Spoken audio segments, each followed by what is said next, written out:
புறஜாதிகளுக்குள்ளே தேவன் நம்மை நிந்தனையாக வைப்பதில்லை.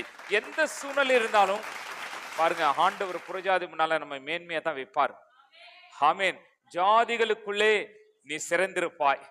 ஏத்தியர்கள் ஆபிரகாமிடத்தில் வந்து சொன்னாங்க, ஆபிரகாமை பார்த்து, நீர் எங்கள் நடுவிலே மகா பிரபு என்று சொன்னார்கள். பூமி தாங்கக்கூடாத அளவுக்கு எல்லாம் இருந்தது. ஆனா சொந்தமாய் ஒரு வீடு வாங்கல, ஒரு கல்லறை வாங்குவதற்காக வருகிறார் ஏத்தியரிடத்தில். ஆனா அவங்க சொல்றாங்க, உங்களுக்கு எதுக்கு நாங்க விலை கொடுக்கணும், நீர் தான் எங்களை ஆளுகிற பிரபு.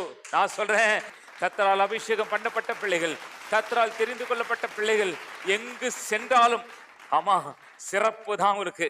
ஆமா, கற்றோருக்கு செல்லும் இடமெல்லாம் சிறப்பு என்று சொல்லுவாங்க. நான் சொல்றேன், அபிஷேகம் பண்ணப்பட்டவர்களுக்கு செல்லும் இடமெல்லாம் சிறப்பு. ஒரு தேவ மனிதனை பார்க்கும் போது ஒரு தேவ பயம் வரும்.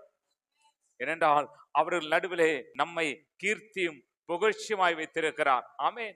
நம்மளை பார்த்து யார் வேதனைப்பட முடியும்? நம்மை பார்த்து யார் நிந்திப்பார்கள்? நம்மை பார்த்து யார் வந்து ஒண்ணு இல்லைன்னு நினைப்பாங்க?